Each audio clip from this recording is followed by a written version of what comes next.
Educational RVS समझ के पढ़ने का। रोटेशनल मैकेनिक्स सबको घुमा देता है। इसको घुमाने के लिए इस पूरी सीरीज में बने रहे।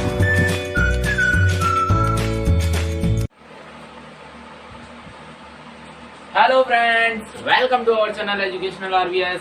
तो आज हम इस वीडियो में जो बात करेंगे वो आप पीछे देख सकते हैं, आपको लिखा होगा, दिख भी रहा होगा। सबसे पहले बात करेंगे एक्सिलरेटेड प्योर रोलिंग के बारे में।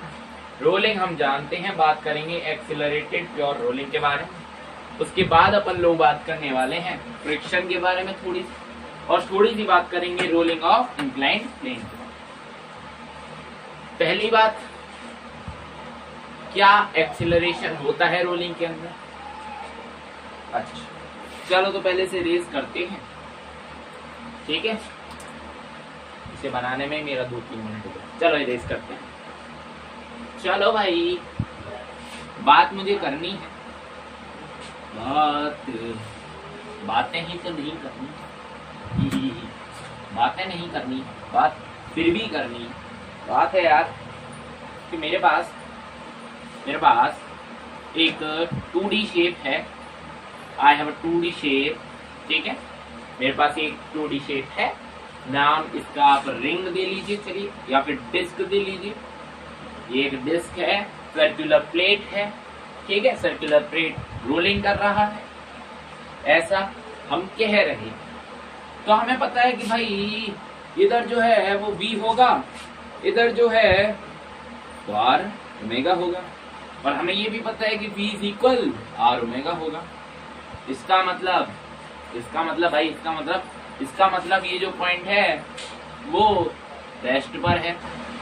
पिछले वीडियो में आपने उसका भी देखा था रेस्ट के बारे में कि भाई रेस्ट पर है तो इंस्टेंटेनियस एक्सिस ऑफ रोटेशन बनता है वगैरह वगैरह। इंस्टेंटेनियस एक्सिस ऑफ रोटेशन याद रखना, बस प्योर रोलिंग में बनता है और किसी में नहीं बनता। ये बात याद रखेंगे। चलिए, तो बढ़िया है, ये बात आप याद रखना। यहाँ पर क्या है, ये तो भाई रेस्ट पर है, पॉइंट रेस्ट पर है। तो भाई इसके अंदर क्या एक्सेलरेशन हो सकता है? Is it have acceleration? तो हमारा आंसर होगा यस। इसके अंदर एक्सेलरेशन 100% हो सकता है। मे भी इस तरीके का हो सकता है कि भाई इधर जैसे हमारे पास velocity is equal R omega है, यहाँ पर वेलोसिटी तो 0 था, बाकी ये पॉइंट्स के बाद एक्सेलरेशन हो सकता है। तो यार एक्सेलरेशन कब होता है? पहली बात तो ये, एक्सेलरेशन जब होता है जब वेलोसिटी चेंज करती है। मतलब ये है कि यहाँ पर कुछ वेलोसिटी का चेंजिंग चल रहा है, इसलिए हमें एक्सेलरेशन की जरूरत पड़ गई। तो यहाँ पर एक्सेलरेशन हो सकता है, ये बात आपको क्लियर है, ठीक है। इट हैव एक्सेलरेशन, यहाँ पर इज इट की बजाय इट इज होती है। इसके पास एक्सेलरेशन गारंटेड होगा, ये तो आपको पता चला। बात करो दूसरी, friction. Is it have friction? क्या इसके पास फ्रिक्शन है? फ्रिक्शन यार सुना सा तो लग रहा है। फ्रिक्शन, हाँ वही होता है। क्या इसके पास है फ्रिक्शन? क्या इसके पास हो सकता है फ्रिक्शन? ये रिलेटिव मोशन को अपोज करता है फ्रिक्शन, तो इसके पास तो फ्रिक्शन होगा नहीं, ठीक है। तो इसके पास फ्रिक्शन नहीं होगा। ये सब कहने की बातें हैं, ठीक है। अभी आइडियल केसेस देखेंगे जिनमें फ्रिक्शन होगा भी और फ्रिक्शन नहीं भी होगा, ठीक है। तो चलो भाई आगे चलें, आगे चलो, बड़े चलो, तीर तानो और बड़े चलो। एक्सेलरेशन के बारे में मुझे कुछ बात करना है, ठीक है।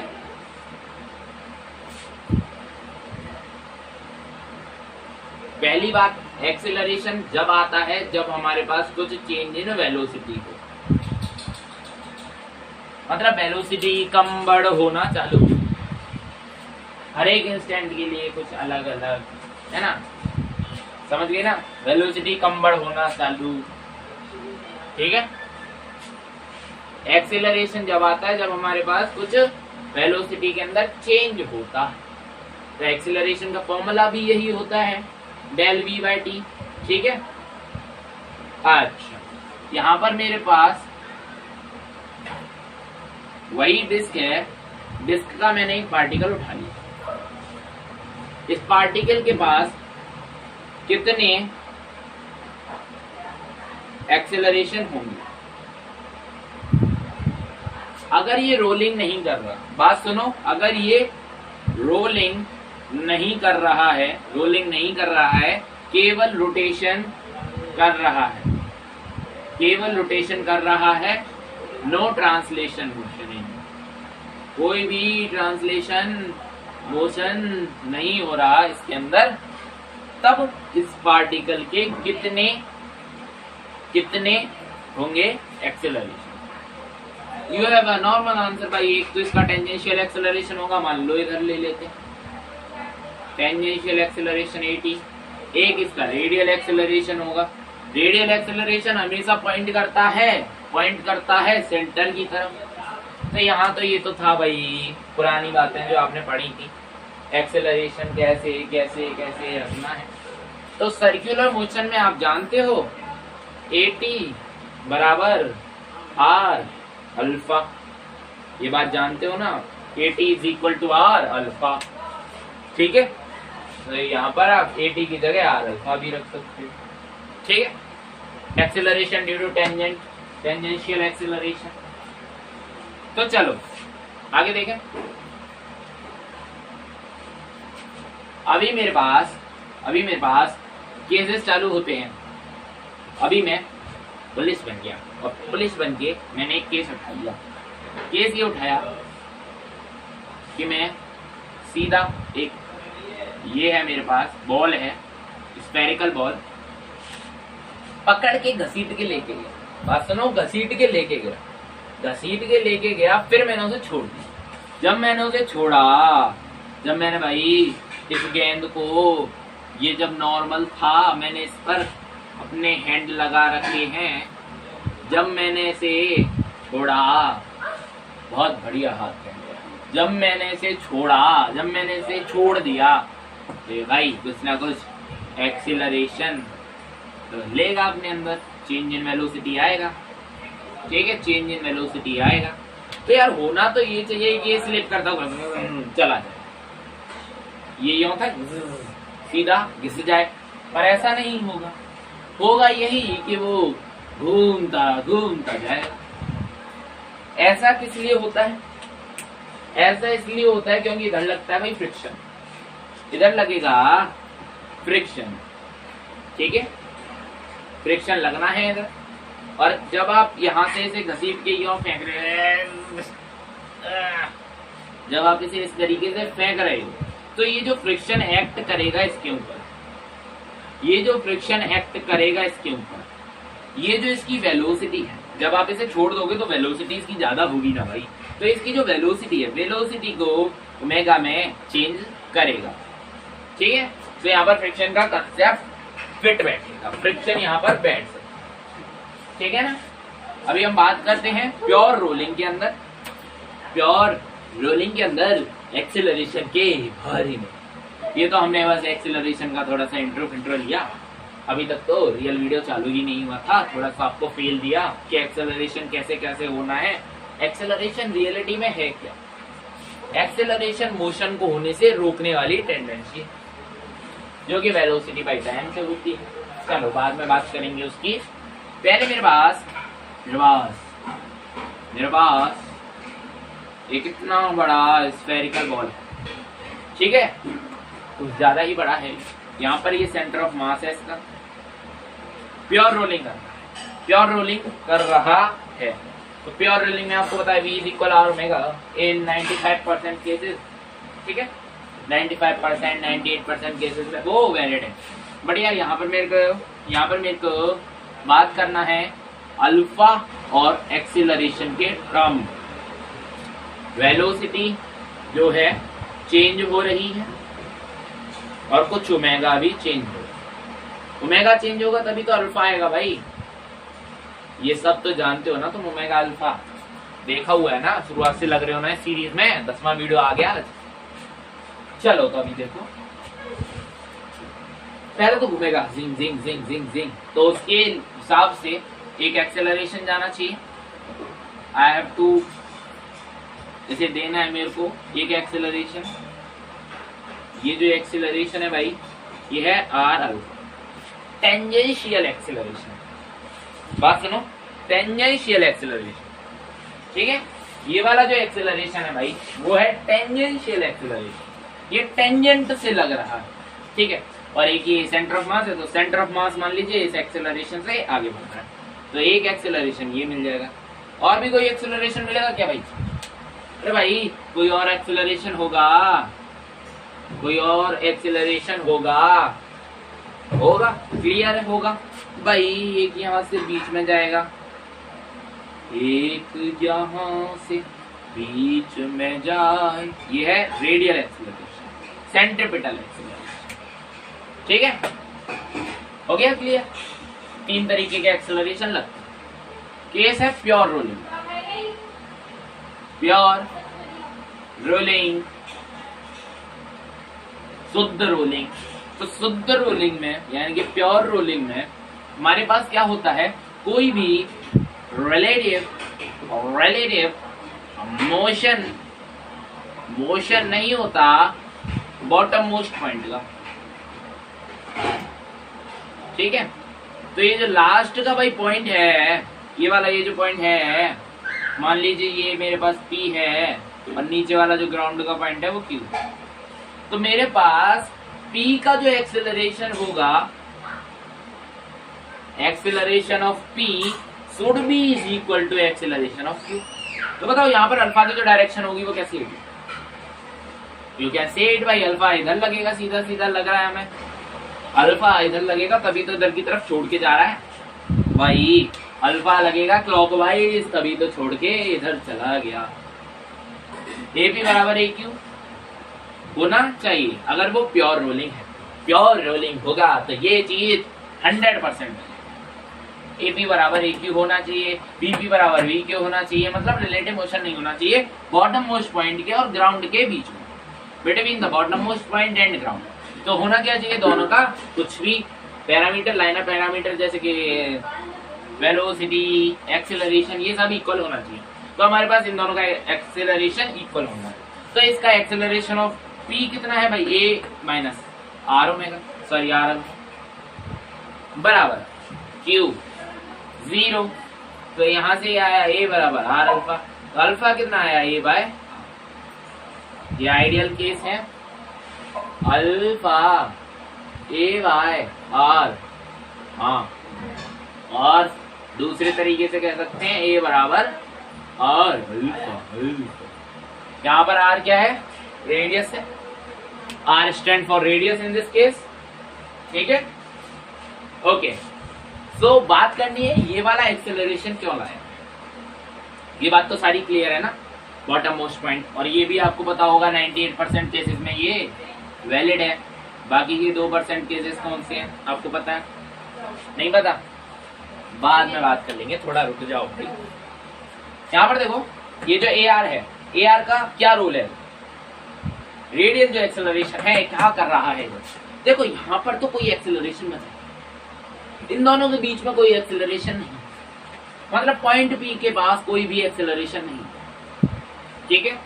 तो ये ऊपर कैसे गया, ये पॉइंट P यहां से उठ के यहां कैसे पहुंच गया, यहां कैसे पहुंच गया? तो यहां पर पहुंचाने वाला जो एक्सेलरेशन है, यहां पर पहुंचाने वाला जो भगवान है वो है रेडियल एक्सेलरेशन, सेंट्रीपिटल एक्सेलरेशन। वो एक्सेलरेशन इस पॉइंट को यहां से डिस्प्लेस कर देता है यहां पर, समझ गए? क्लियर है? अच्छा चलो अभी बात करेंगे, यहाँ पर तो हमने प्योर रोलिंग का एक्सेलरेशन पूरा कर लिया है, तो अभी बात करते हैं कुछ फ्रिक्शन के बारे में कि भाई फ्रिक्शन कब कब लगेगा और क्यों क्यों लगेगा और क्यों क्यों नहीं लगेगा।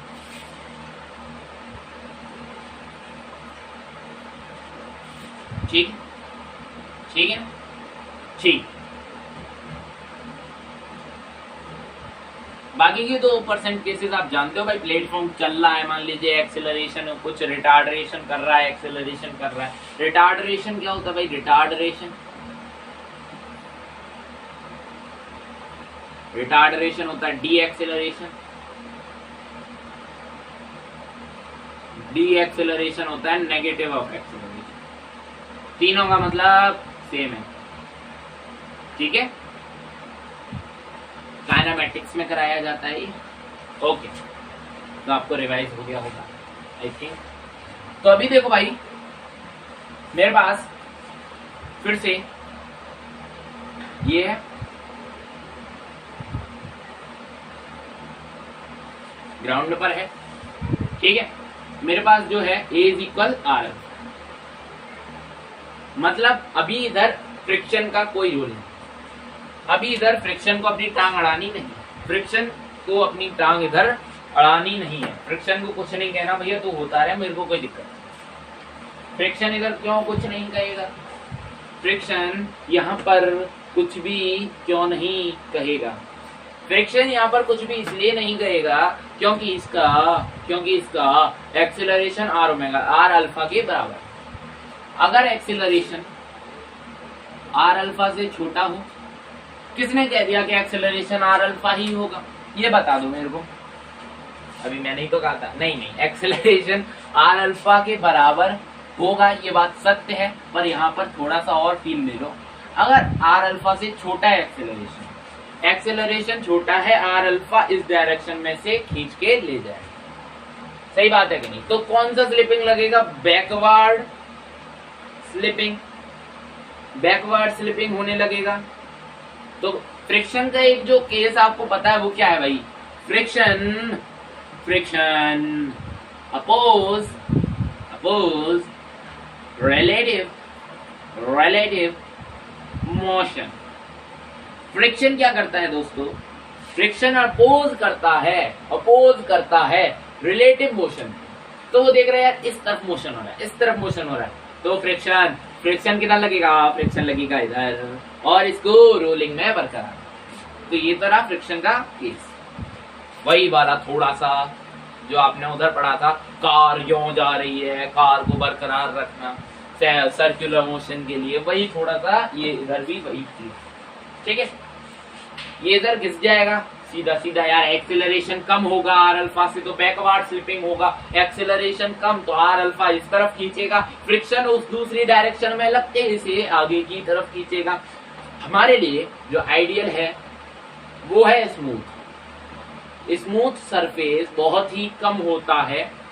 जैसे ये जो बोर्ड है ये एक स्मूथ सरफेस है, ये जो बोर्ड है वो एक पक्का स्मूथ सरफेस है, और इस स्मूथ सरफेस को, इसी ऑब्जेक्ट को, इसी स्मूथ सरफेस को अगर मैं रोड्स की जगह पर बना दूं, अगर मैं रोड की जगह पर बना दूं तो वहां पर फ्रिक्शन काम नहीं करेगा, ठीक है। फ्रिक्शन काम नहीं करेगा तो फिर ये इस तरफ बैकवर्ड स्लिप हो जाएगा।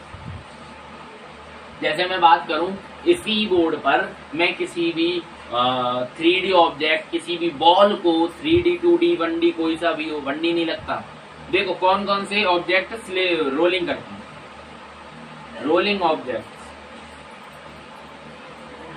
देखो पहला डिस्क, दूसरा रिंग, तीसरा स्फीयर, दोनों तरीके का, और चौथा भाई सिलेंडर।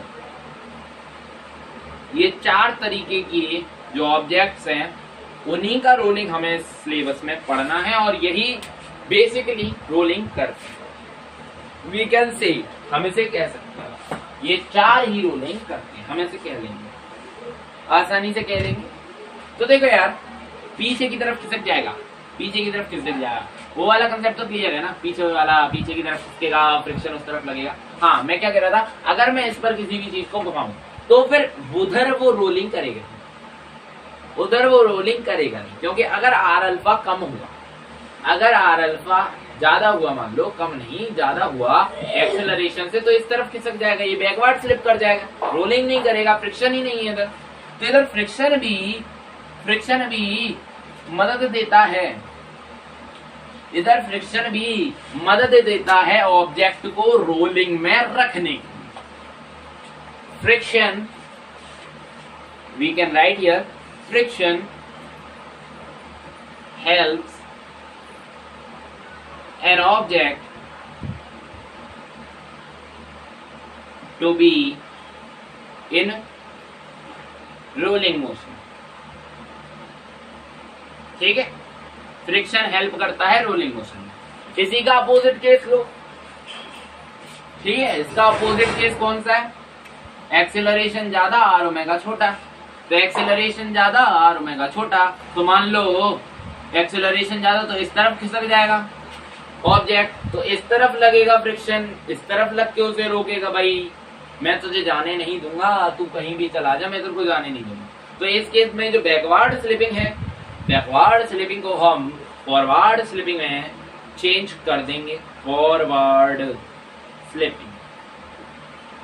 तो ये तो था पूरा फ्रिक्शन का ओवरव्यू, कैसे कैसे लगना है, किस किस तरीके से लगेगा। आगे भग रहा है तो वो खींच के पीछे लाएगा, पीछे भग रहा है तो खींच के आगे लाएगा। Because friction oppose relative motion, friction relative motion को अपोज करता है, रिलेटिव मोशन को अपोज करता है। ओके, सो अब और किसकी बात की जाए?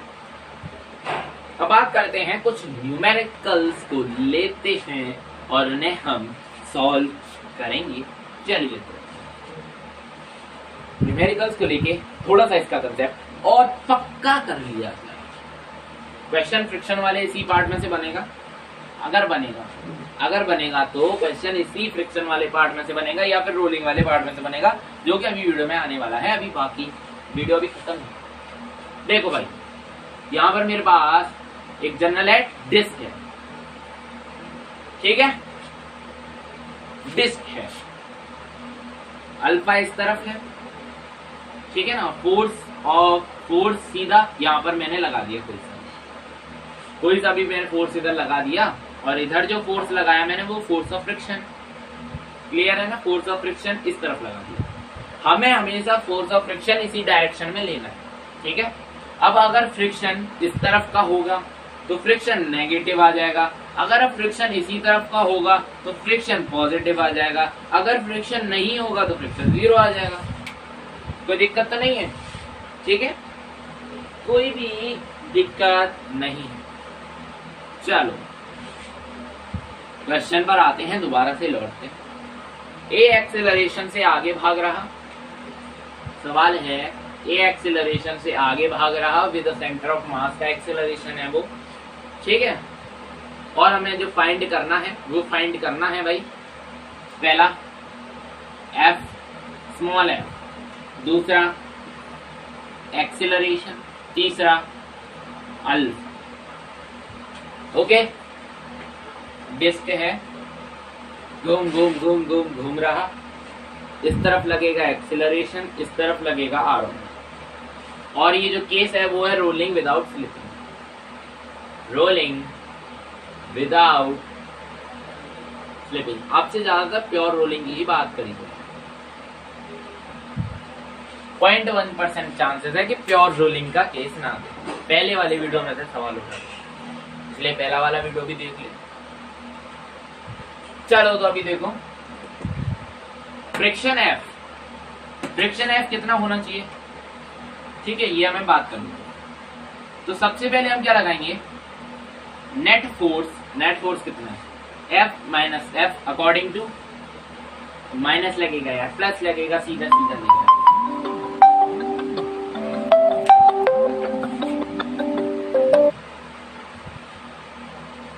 भाई लाइट विजिबिलिटी कम है क्या? नहीं, लग तो नहीं रही। ओके, तो देखो यार, एफ प्लस एफ कितना होगा? ये वाला कैपिटल एफ, ये वाला स्मॉल एफ, कितना होगा? एम ए के बराबर M A, F plus F M A. Okay, हमें कहा गया rolling without slipping. Rolling without slipping में आर ओमेगा बरकरार रहेगा। मैंने कहा ये कम भी हो सकता है, ये ज्यादा भी हो सकता है, फिर भी ये बरकरार रहेगा। कम भी हो सकता है, ये ज्यादा भी हो सकता है, फिर भी ये बरकरार रहेगा। ठीक है, ये कम भी होगा, ये ज्यादा भी होगा, फिर भी ये बरकरार रहेगा। ओके, सो टॉर्क। नेक्स्ट पॉइंट हमें बात करनी है रोटेशन की। तो रोटेशन के लिए हम हमेशा टॉर्क की बात करते हैं भाई। ठीक है, I omega sorry I alpha. Okay, so यहाँ पर ये है रेडियस दोनों के लिए, ठीक है, ये फोर्स ऑफ फ्रिक्शन के लिए। तो इस तरफ हम आगे निकाल लेते हैं, हमने पढ़ा रखा है, ठीक है। और ये रेडियस आर, ठीक है। और आर से लेके एफ तक का डायरेक्शन लेते हैं अंदर की तरफ। रोटेट किस तरफ कर रहा है? क्लॉकवाइज रोटेट कर रहा है। और इधर की तरफ से अगर हम बात करें तो टॉर्क नेगेटिव आना चाहिए, नहीं आना चाहिए। बट हम ऐसा नहीं करेंगे, हम टॉर्क लेंगे पॉजिटिव। ओके, टॉर्क लेंगे पॉजिटिव इस तरफ क्लॉकवाइज डायरेक्शन, क्योंकि मोशन क्लॉकवाइज में हो रहा है ना यार। ये भी तो देखो, अगर हम क्लॉकवाइज हटा के एंटी क्लॉकवाइज में इधर की तरफ चलाएं तो इस तरफ एंटी क्लॉकवाइज में अल्फा को घुमाएं तो मोशन होना पॉसिबल नहीं। इसीलिए चलो लगाओ यहाँ पर एफ आर, और यहाँ पर देखो आर से एफ। यार ये तो बड़ा वाला एंगल काट दिया हमने। राइट हैंड है भाई, मेरा राइट हैंड है। और से ये थोड़ी कटेगा भाई, ये ही कटेगा, ठीक है। अबे यार, ठीक है, ये आउटवर्ड डायरेक्शन में होगा, मतलब एफ आर बराबर आई अल्फा। तो तीसरा equation A is equal R alpha omega कौन लगाएगा, ठीक है। तो यहाँ पर अल्फा कितना आ जाएगा, ए बाय आर। बोलो सही है, सही है। तो यहाँ पर मेरे पास आर इधर आ जाएगा, एफ माइनस एफ, ठीक है। आई कितना होगा, डिस्क था, बात याद है ना, डिस्क है। तो डिस्क में सेंटर ऑफ मास के अलोंग जो मोमेंट ऑफ इनर्शिया होता है वो होता है 2/4। तो ये 2/4 से गया 1/2 mr square, half M R square. तो यहाँ पर m है और r स्क्वायर है और इधर 2 है। अल्फा देखो भाई, अल्फा देखोगे, अल्फा हमें पता है a/r रखना है, a/r। तो r से r हटाओ, फिर इधर r नीचे आ जाएगा, तो r से r हटाओ, बचा क्या भाई 2f माइनस 2f बराबर यमे, ठीक है। अबे यार मास छोटा वाला ले ले, कोई दिक्कत नहीं, चलो इसे बड़ा कर देते हैं। तो पहला इक्वेशन ये, दूसरा इक्वेशन ये, सही बात है कि नहीं, पहला ये दूसरा ये, ठीक है। चलो इस 2 को इधर ही रहने दो, डिवाइडर में ही रहने दो। इन दोनों इक्वेशंस को आप क्या करेंगे, इन दोनों इक्वेशंस को आप माइनस कर देंगे, फ्रिक्शन निकल के आ जाए। तो चलो फ्रिक्शन निकालो, ये जो बीच का सारा मैटर है इस सारी मैटर को उड़ा दो, और ये जो हमारे पास इक्वेशन है इसको ऊपर टाइपराइटर से टाइप कर लिया जाए, यम ए डिवाइड बाय 2। इक्वेशन 2 इक्वेशन 1 का खेल बाद में खेलेंगे, ठीक है, ठीक है। ये दो इक्वेशन है, अब मैंने नहीं निकाले। तो यहाँ पर मैं नेगेटिव पॉजिटिव सब्सट्रैक्ट कर रहा हूँ, तो भाई ये तो ये मर गया, ये बचा 2f स्मॉल f है, ठीक है। M A minus M A by 2, तो यहाँ पर 1 है, तो यहाँ पर √2, तो ये अंडर रूट थोड़ी है यार, अंडर डिवाइड बाई 2। ओके, तो यहाँ पर बचा हमारे पास 2m माइनस यम ए, तो यम ए में से सॉरी 2m ए में से यम ए माइनस, तो यम ए बचा, यम है हम, तो यम ए बचा, तो F फ्रिक्शन आ गया यम ए डिवाइड बाय 4। फ्रिक्शन फोर्स आपकी निकल आई है, फ्रिक्शन फोर्स आपकी निकल आई है। आधा सवाल सॉल्व हो चुका है, आधा क्वेश्चन सॉल्व हो चुका है, ठीक है। चलो तो अभी अभी अभी अभी अभी अभी अभी अभी हमें ए निकालना।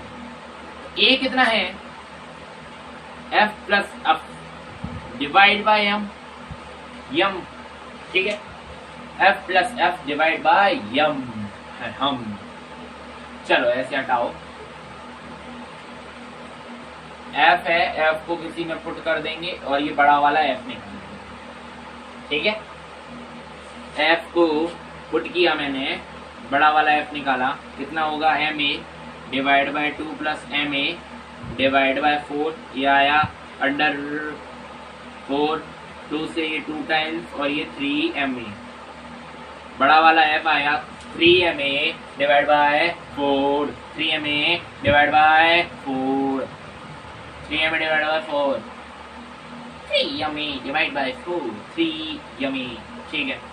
तो ये तो भाई वही आ जाएगा यमी। इसे करने से कोई फायदा नहीं होगा, इसे करने से कोई फायदा नहीं होगा।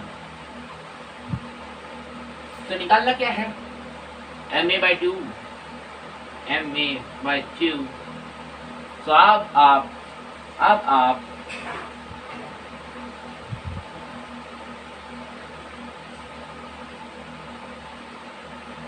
हाँ, तो एक्सेलरेशन आप इसी में से फाइंड कर लेंगे 4f डिवाइड बाय m, ठीक है।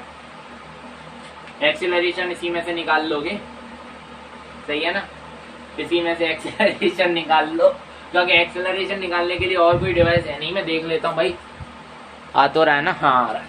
तो एक्सेलरेशन इसी में से फाइंड कर लोगे 4f डिवाइड बाय m, ठीक है। 4f डिवाइड बाय m इसी में से फाइंड कर लिया हमने, 4f divide by m।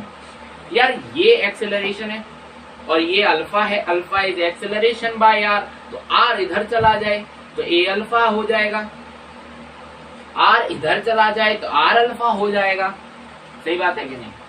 Are इधर चला जाए तो आर अल्फा हो जाएगा। तो मैं इसे यहाँ पर लिखता हूँ आर अल्फा बराबर 4f डिवाइड बाय m। सही इधर आर डाल दो। देखो तुम्हें बड़े वाले f के टर्म में निकालना है तो बड़े वाले f के टर्म में भी निकाल लोगे, छोटे वाले f के टर्म में निकालना है छोटे वाले f के टर्म में निकाल लोगे, ठीक है। बड़ा वाला f भी मैंने तुम्हें फाइंड करके अभी दिखाया था 3/2, हाँ 3/2 था, राइट, आई एम राइट, 3/2 था, 3/4 था, 3/4 m। तो यहाँ पर देखो R alpha 4f bye m, ठीक है। तो आर अल्फा यहाँ पर है 4f bye m, 4f bye m। तो भाई आर को इधर डाल दो, आर को इधर उठा के यहाँ पर रखना है और अल्फा का वैल्यू यहाँ से मिल जाए। फ्रिक्शनल फोर्स निकल आया, एक्सीलरेशन निकल आया, अल्फा निकल आया, तो दिक्कत नहीं। चलो तो अभी से मैं इरेज करता हूँ और चलता हूँ इंक्लाइंड प्लेन के पास। ऐसे क्वेश्चन आपसे बन सकते हैं, तो इन क्वेश्चंस को आप थोड़ा सा बार बार रिवाइज कर लेंगे, ठीक है। ऐसे क्वेश्चंस आप अपने आप से ट्राई करेंगे, ओके। वीडियो देखने के बाद एक दो क्वेश्चन कर लिया करो भाई, क्वेश्चन करना ही पड़ेगा, फिजिक्स है भाई, क्वेश्चन से ही जाता है, क्वेश्चन से ही निकलता है। चलो तो अभी हम बात करें किसके बारे में बात करेंगे, ए रफ, अरे यार रोलिंग टॉपिक ही बता दी, रोलिंग ऑन ऑफ, वाह वाह, ऑन इंक्लाइंड प्लेन। कहां पर रोल करना है, इंक्लाइंड प्लेन पर। इंक्लाइंड प्लेन कुछ ऐसा होता है, ठीक है। मेरे पास ये एक ऑब्जेक्ट है और ये है m मास का, i मूवमेंट ऑफ इनर्शिया का, r रेडियस का, और भी कुछ कह लूं, और भी कुछ बचा है क्या भाई तेरे अंदर, g ग्रेविटी का। तो देखो यहाँ पर एक फोर्स इस तरफ लगेगा mg साइन थीटा। यार याद रखना इस केस में ऑलवेज, इस केस में हमेशा फ्रिक्शन रहता है इंक्लाइंड प्लेन के केस में, ठीक है। यहाँ पर रहेगा हमारे पास F फ्रिक्शन, ये थीटा है, बताए ना mg sin थीटा कितना आएगा, यार कितने करोगे इंक्लाइंड प्लेन के, अभी तक तो आ ही गया होगा, इधर mg sin थीटा, इधर म्यू mg cos थीटा। चलो तो अभी ये आपको mg sin थीटा ये वाला किस वाले आपको मिलेगा। आपको अगर ऐसी चीजें कैसे निकालना है तो आपको देखना होगा friction 0 to educational RVS type कर लेना, YouTube पर आपको मिल जाना है, वीडियो नंबर 2 मिल जाएगा फ्रिक्शन का, MLM का वीडियो नंबर मुझे नहीं याद अभी, ठीक है, तो मैं इसे इरेज कर रहा हूं। यहां पर देखो mg sin थीटा से नीचे आ रहा है, फ्रिक्शन उसे रोकने की पूरी कोशिश में, फ्रिक्शन उसे रोक रहा है, ये रोलिंग भी कर रहा है, ये रोलिंग भी कर रहा है। सो इधर इक्वेशंस निकालो। पहला इक्वेशन क्या होना है?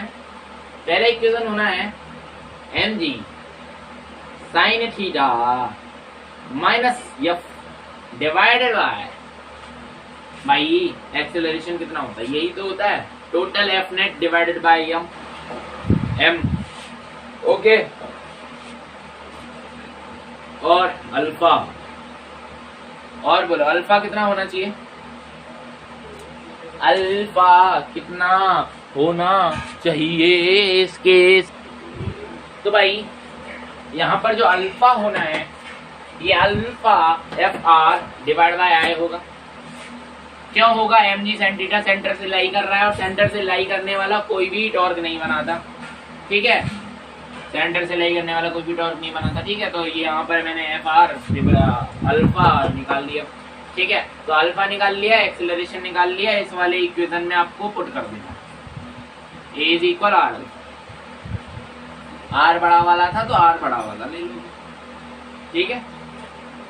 एक्सेलरेशन किस डायरेक्शन में होगा? इसी डायरेक्शन में होगा भाई, नीचे की तरफ ही तो आएगा भाई, ढलान खा रखे ये आएगा। तो काइनेटिक फ्रिक्शन होगा कि स्टैटिक फ्रिक्शन? भाई वो रुकेगा थोड़ी, इनक्लाइंड प्लेन पर खड़ा है, वो रोल करता हुआ नीचे तो आना ही है। तो काइनेटिक फ्रिक्शन है, काइनेटिक फ्रिक्शन है ना, काइनेटिक फ्रिक्शन लगेगा इस केस में, ठीक है। तो एफ आर बाय आर, तो यहाँ पर हम एक्सेलरेशन डालेंगे mg sin theta minus F divided by M बराबर आर आर से ये रहा F R square divided by R. So अभी इससे निकलेगा क्या? इससे निकलेगा, इसे यार मैं एफ, इससे जो निकलेगा वो मैं इधर टाइप कर देता हूँ टाइम से। तो भाई ये जो आपको फ्रिक्शन लिखा हुआ दिख रहा है यही इसमें से निकलेगा। आप पॉज करके वीडियो को, इस इक्वेशन को सॉल्व करके ये चीज निकाल सकते हैं, ठीक है ना, ये चीज आप निकाल सकते हैं, कोई दिक्कत नहीं है इसमें। इससे निकल के ये आ जाएगा। फ्रिक्शन को आप इधर टाइप करोगे, फ्रिक्शन को इधर डालोगे तो कितना आएगा? फ्रिक्शन को इधर डालोगे तो आई थिंक जो आएगा वो आएगा g sin theta divide by 1 plus I by M R square. I think यही आएगा और यही आना भी चाहिए, ठीक है ना।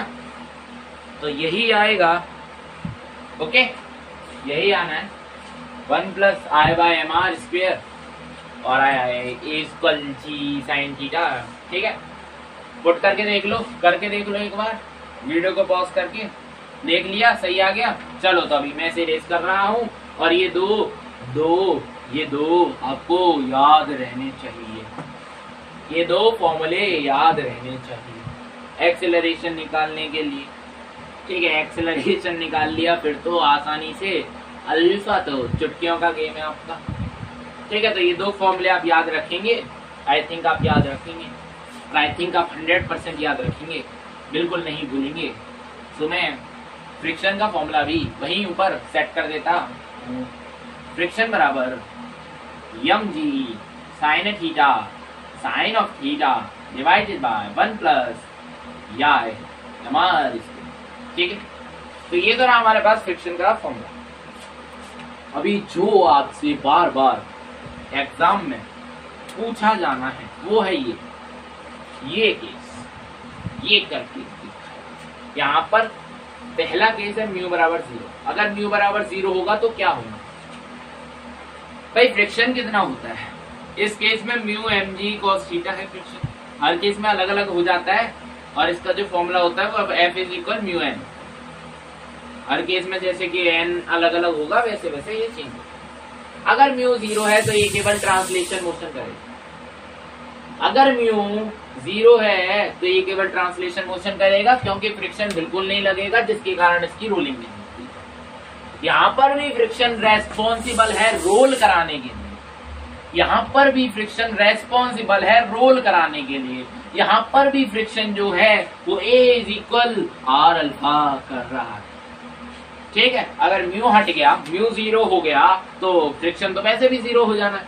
फ्रिक्शन 0 हो जाना मतलब ट्रांसलेशन मोशन, खाली translation motion, only and only translation motion. तो और 2 केस हैं उनको मैं, हाँ तो वो जो बाकी के बचे हुए 2 केस हैं वो आप देख सकते हैं। म्यू अगर छोटा है, म्यू मिनिमम से, म्यू मिनिमम क्या है, वो छोटी म्यू की वैल्यू जिसके कारण ये ऑब्जेक्ट रोल कर रहा है। ठीक है, अगर म्यू छोटा रह गया उससे तो जनरल है फॉरवर्ड स्लिप कर जाएगा, आगे की तरफ स्लिप कर जाएगा। ठीक है, अगर म्यू बड़ा है या फिर बराबर है म्यू मिनिमम के तो एक्सेलरेटेड रोलिंग। ओके, तो चलो अभी एक और केस लेते हैं। अभी कोई केस नहीं ले रहे, बस म्यू की वैल्यू निकालनी है। ठीक है, म्यू कैसे फाइंड करना है, ठीक है, कैसे कैसे क्या क्या करना है, उन चीजों की वैल्यू हम अभी निकालें। हमारे पास है friction mg sin theta divided by 1 plus I divided by m r। ठीक है, फ्रिक्शन कितना होता है, mu cos theta, mu mg cos theta,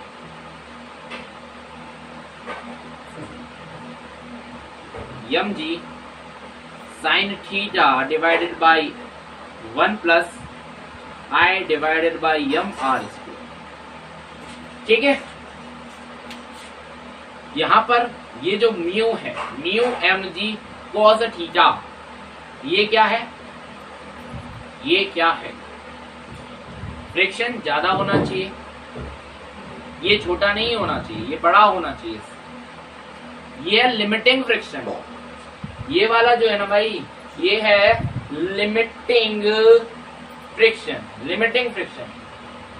ठीक है, लिमिटिंग फ्रिक्शन है ये, आपको पता है ना, फॉर्मूला वही होता है म्यू mg cos थीटा। ठीक है, वही यहाँ पर है। तो अभी हमें फाइंड करना है बस म्यू का वैल्यू अपन लोग फाइंड करेंगे। mg को नीचे डालेंगे भाई, m बड़ा g छोटा, वो सीख लेना, m और g से m और g कटेगा, और sine by cos tan theta, और वैसा का वैसा ही 1 plus I divided by m square, यही रहेगा। ठीक है, और जो हमारे पास एक नॉर्मल केस है, जो हमें पता है कि एक्सेलरेटेड रोलिंग जिसमें हमें करना है वो है म्यू बड़ा होना चाहिए या फिर बराबर होना चाहिए म्यू मिनिमम के। तो यहाँ पर हम कह सकते हैं जो म्यू मिनिमम है वो बराबर होगा tan theta divide by 1 plus I divided by m r। ठीक है, तो ये था हमारा पूरा का पूरा वीडियो, फुली डिटेल्ड। ठीक है, इसमें हमने एक छोटे से कंसेप्ट को लेके बड़ा कंसेप्ट सॉल्व किया, एक्सिलरेटेड प्योर रोलिंग का, rolling on a rough inclined plane का, और भी बहुत सारी चीजें बात करी हमने, इधर फ्रिक्शन वगैरह बहुत कुछ किया। तो thanks for watching this video, आपने इस वीडियो को यहाँ तक देखा और आप हमारे साथ यहाँ तक बने रहे, तो इसके लिए आपका बहुत धन्यवाद। मिलेंगे अगले वीडियो में, तब तक के लिए बाय बाय।